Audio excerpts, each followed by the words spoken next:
ಎಲ್ಲರಿಗೂ ಈ ನಿಮ್ಮ ಕನ್ನಡಿಗ ಮಾಡುತ್ತೀರಾ ನಮಸ್ಕಾರ. ಅಭಿಮಾನಿಗಳೇ ನಮ್ಮನೆ ದೇವ್ರು.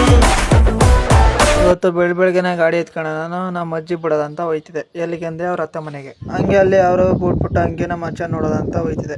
ಯಾಕೆ ಅಂದ್ರೆ ಅವನು ಬರ್ಬೇಕು ಆಚೆ ನಿಂತಿದ್ನಲ್ಲ ಅದಕ್ಕೆ. ಅಲ್ಲಿಂದ ಹಂಗೆ ಅವನು ಮಾತಾಡ್ಸ್ಕೊಂಡು ನಾನು ಮನೆ ಕಡೆಗೆ ಹೋಯ್ತಿದ್ದೆ. ಅಲ್ಲಿಂದ ನಾನು ಮನೆ ಹತ್ರ ಬಂದೆ. ಯಾಕೆಂದರೆ ಒಂಚೂರು ಗಾರೆ ಹಾಕಬೇಕಿತ್ತು, ಅದಕ್ಕೆ ಗಾರೆ ಹಾಕಮೇಲೆ ಫಿನಿಶಿಂಗ್ ಬಂದದೆ ನೋಡಿ.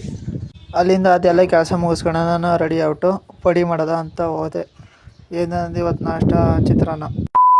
ನಾಷ್ಟ ಎಲ್ಲ ಮುಗಿಸ್ಕೊಂಡು ನಾನು ಹಸ ಹಿಡ್ಕೊಂಡು ನಾನು ಹೊಲ ಹತ್ರ ಹೋದೆ. ಯಾಕೆಂದರೆ ಕಟಾಪುಟ್ಟು ಬರೋದ ಮೇಲಿ ಅಂತವ ಹಸ ಹೊಲ ಹತ್ರ ಕಟಾಪುಟ್ಟು ನಾನು ಮನೆ ಹತ್ರ ಹೋಗ್ಬೇಕಿತ್ತು. ಯಾಕೆಂದರೆ ಸೌದೆ ತರಬೇಕಿತ್ತಲ್ಲ ಅದಕ್ಕೆ. ಅಲ್ಲಿಂದ ಮನೆ ಹತ್ರ ಬಂದು ಹಿಂಗೆ ಕೂತ್ಕೊಂಡೆ. ಅಲ್ಲಿಂದ ನಾನು ಬೈಕ್ ಎತ್ಕೊಂಡು ಹೋಗಿದ್ದೆ ಹೊಲ ಹತ್ರ. ಯಾಕೆ ಅಂತ ನಿಮಗೆ ಗೊತ್ತು ಅಲ್ವಾ.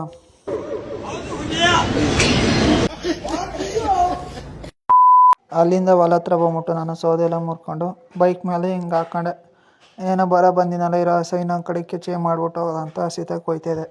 ಹಸ ಎಲ್ಲ ಚೇ ಮಾಡಿಬಿಟ್ಟು ನಾನು ಬೈಕ್ ಎತ್ಕೊಂಡು ಮನೆ ಹತ್ರ ಹೋಯ್ತಿದ್ದೆ. ನಾನು ಬೆಳಗಿಂದ ಮನೆ ಕೆಲಸ ಮಾಡ್ಬಿಟ್ಟು ನೀವು ಬೆಳಗಿನ ಕೆಲಸ ಮಾಡಿದ್ದಕ್ಕಂತ ಒಂಚೂರು ನೆನ್ಕೊ ಹೋಗೋ ಅಂದ್ಬಿಟ್ಟು ನೀವು ಹೋಯ್ತಾ ಕೂತ ಮಾಡೆ. ಮನೆಯಲ್ಲಿ ಸೌದೆ ಎತ್ತಾಕ್ಬಿಟ್ಟು ನಾನು ಹೊಲ ಹತ್ರ ಹೋಯ್ತಿದ್ದೆ. ಯಾಕೆಂದ್ರೆ ಸುಮ್ಮನೆ ಕುತ್ಕೊಂಡು ಬೇಜಾರಾಯ್ತಲ್ಲ, ಇರೋ ಹೊಲ ಹತ್ರ ಹೋಗೋ ಸದ ಮೇಯ್ಸೆ ಅಂತ ಹೋಯ್ತಿದ್ದೆ.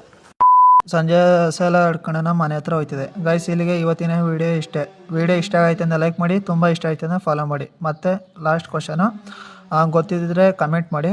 ಇಲ್ಲಿ ಒಂದು ಪಿಕ್ಚರ್ ಹಾಕಿನಲ್ಲ, ಇದನ್ನು ನೋಡ್ಬಿಟ್ಟು ಇದರಲ್ಲಿ ಯಾವ ಸಾಂಗ್ ಬರುತ್ತೆ ಅಂತ ಕಮೆಂಟ್ ಮಾಡಿ ತಪ್ಪದೆ. ಹಾಗೂ ನಿಮ್ಮ ಫ್ರೆಂಡ್ಸಿಗೂ ಕಳಿಸಿ. ಮತ್ತೆ ಭೇಟಿಯಾಗೋಣ. ನಮಸ್ಕಾರ.